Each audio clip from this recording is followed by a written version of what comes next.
So mga kalingap, good morning. So ayan, ako po ay nandito at namimingwit. So ayan, kung bago pa lang po kayo sa aking YouTube channel, paki-like and share po ng aking vlog. At huwag niyo pong kalimutan na mag-comment na rin po at mag-subscribe po sa aking YouTube channel, Vincent Calyada. So ngayon, ang ating pag-uusapan while I'm fishing, sobrang naawa ko kay Ninong Bal at kay Kalingap Rab, Pero ayan bro, kahit anong mangyari, Ninong, nandito pa rin ang yung masipag ni Scouter, hindi magbabago. Ganun ko pa rin po kayo kamahal, respeto, dahil alam ko po na wala akong ganito kundi dahil po sa inyo. Hindi ako makikilala ng mga taong sumusuporta sa akin kung hindi dahil po sa inyo.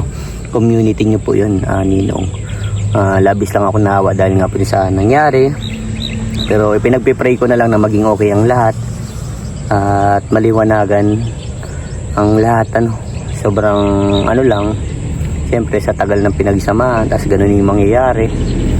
Kaya sana mga kalingap, mga minamahal kong supporters natin dyan, mga silent viewers, mga subscriber ko, mga supporters ng Kalingap, sana po sabay-sabay po tayo magdasal na maging okay po ang lahat, na malampasan po nila Ninong Bal at ni Kalingap Rab itong pinagdadaanan po ng ganito. Sobrang mabigat po yun para sa kanila, lalo na si Kalingap Rab, kung mapapansin nyo sa kanyang live na talagang daladala niya yung maraming problema din. Pero isasama natin po sila sa ating dalangin na maging okay pa ang lahat. Yun lang po, parang kahit kanino naman po kapag ganun ang nangyari, sobrang sakit. Dahil alam nyo naman, ang mag-ama po ay talagang gusto lang ay tumulong po sa mga kababayan natin naghihirap. Talagang sila, nagpupursige para tumulong po sa mga kababayan natin. Tapos ganito pa yung nangyari. Pero sana wag na pagpunta yung magkaroon ng mga negatibong comment dito. Bagkus na lang po tayo, magtulungan, pagmahalan po at ipakita natin yung yung pagiging natin sa isa't isa. Yung bang magtulungan at magrespeto na lang po, magmahalan. Kasi yun yung pinaka-the best po sa buhay natin, yung magmahalan tayo. At magkaroon tayong kapayapaan ba. At yun, sobrang thank you din po ako sa lahat ng mga supporters na naandyan po, na talagang hindi pinabayaan sila Ninong, sila Kalingap Rab. Maraming salamat po sa inyo dahil isa po kayo sa patunay na talaga hanggang dulo walang iwanan. Talagang maraming supporters po na nagsasabi sa akin na talaga na walang magbabago hanggang dulo, tutulungan pa rin, maggagabayan. Kaya ayun, salamat po sa suporta ninyo mga Kalingap. Saksi po kayo sa kasipagan ni Ninong, ni Kalingap Rab, sa pagtulong po sa mga kababayan natin. Sana tuloy-tuloy po wag po tayong wag tayong magbabago sa mga, kahit gano'n ang nangyayari, wag tayong magbabago sa tingin natin sa Kalingap. Mahal namin po kayo mga Kalingap, mga minamahal namin supporters. Sobrang mahal namin po kayo. So ngayon, naglilibang lang po si Vincent. At yun, maraming salamat po sa inyo. Mga Kalingap, naglipat kami ng spot dito sa dagat naman. Wala kami nahuli doon kasi dapat nahihipon. Pero dito nagsubok kami, nahihipon naman. Hipon. So ayan, pag mga ganito kasi may mga issue, kailangan mo lang mag-relax. Huwag kang papasok sa mga issue kasi yun, walang magandang may dudulot yun. Pag sinabayan mong ganun mga issue, mas talong lalala. Kaya yan ang natin na maging okay ang lahat. At yung isa sa pinagdadasal ko na maging okay ang lahat, isa lang naman ang adikain ng Kalingap at tumulong. Pero grabing pagsubok yun. At sino pag binigyan ng ganung klaseng pagsubok ay napakahirap. Kaya maging lang tayo, maging focus na lang tayo sa anumang bagay na pwedeng mapaglilibangan, katulad na ito. Kaya kahit ganito lang, ituloy pa rin po tayo. So yung iba kasi pag may mga ganyang issue, andyan yung mga yung tikisawsaw, yung mga susut ba, yung mga kala may marami ng alam. Kaya yun, ganito na lang. Ganito na lang yung buhay natin muna sa ngayon. Habang hindi pa tayo nakakapag charity, mas pipiliin ko na lang ganito ka, mga gintahimik.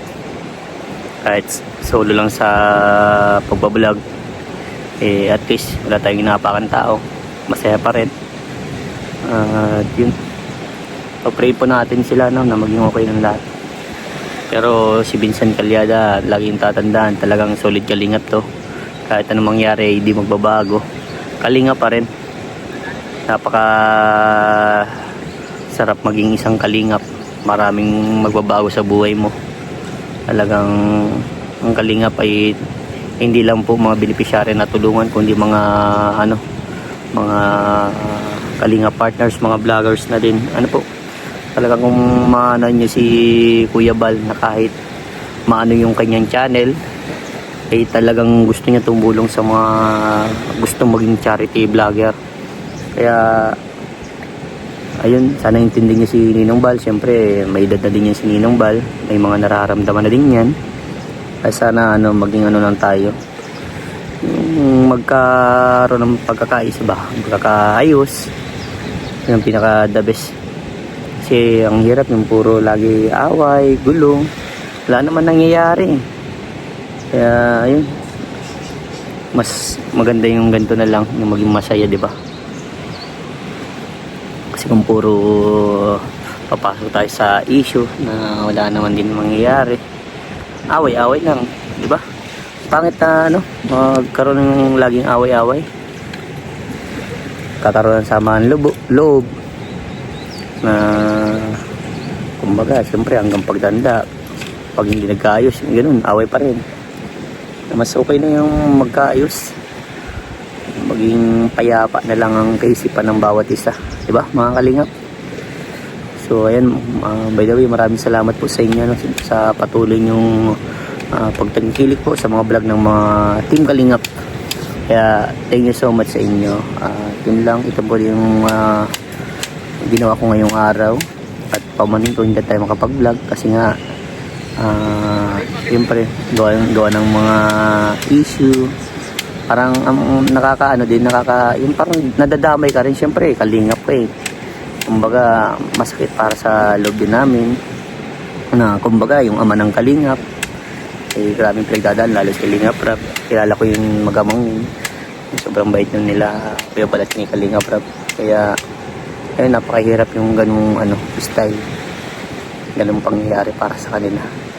Kaya bro, Kalingap Rap, Ninong Bal, kaya niya yan, kaya natin to. Andito lang po kami, hindi kami magbabago para sa inyo. Mahal namin po kayo. At tuloy lang po tayo sa hamon ng ating buhay at gagawin pa rin po natin yung best natin para makatulong sa mga kababayan natin naghihirap. At yun, sana maging okay ng lahat, maging payapa na. At tutuwa ako dun kay Kalingap Rab dahil kahit ganun pa hindi mo siya makikita na galit, talagang grabe, down to earth, napaka mabait na tao. Talagang yung pag niya, kahit sa pananalita maintindihan mo yung gusto niyang sabihin. Kaya ayun, sana magintindihan na lang po